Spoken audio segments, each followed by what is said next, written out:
Hey everybody, Julian here with some exciting news about DirectX 12 Ultimate, the new standard for next-gen games. Microsoft's updated API bundles up a bunch of innovative tech that NVIDIA first rolled out with GeForce RTX in 2018. These features include DirectX ray tracing, mesh shading, variable rate shading, and sampler feedback. This is great news because now developers can bring these into more games, and you will reap the benefits. Benefits like performance boosts and more beautiful game worlds. At the heart of DirectX 12 Ultimate is ray tracing. I know most of you are already experts, but let me recap real quick. By mirroring how light actually behaves in reality, improved shadows, accurate global illumination, and hyper-immersive reflections are now possible.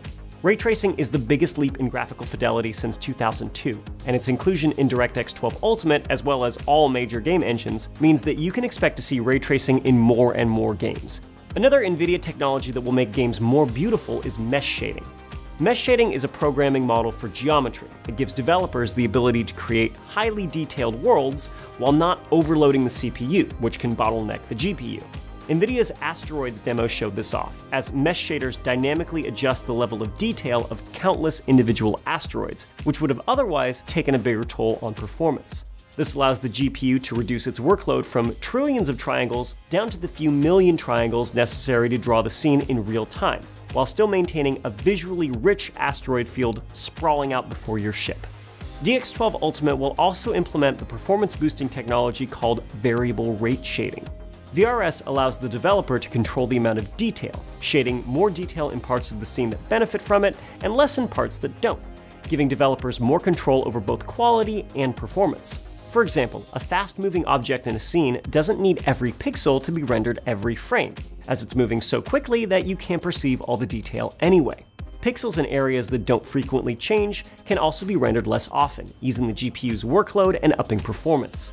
In Wolfenstein Youngblood, variable rate shading was the basis for NVIDIA adaptive shading on Vulkan, which boosted performance up to 15% while still keeping dystopian occupied Paris looking just as good. Now, with DirectX 12 Ultimate, devs can bring this tech to DirectX games as well. VRS also underpins foveated rendering, which can be used for virtual reality games to render fewer pixels in the periphery of your vision, helping reach higher VR frame rates. And finally, there's sampler feedback.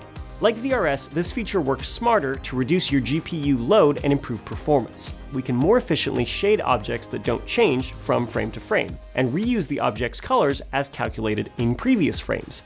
That means your GPU's horsepower can be used for pumping out more frames instead of unnecessary busy work. Sampler feedback also improves texture streaming. Now developers can more intelligently stream high-resolution textures into their large open worlds to avoid stuttering and popping. That translates to more immersive worlds to lose yourself in. It's exciting to see the features we pioneered with Turing come to the DirectX 12 Ultimate API so that developers everywhere can start using them. If you're powered by a GeForce RTX card, you're ready for the next generation of games. For the latest in PC gaming and graphics, be sure to subscribe to GeForce, and thanks for watching.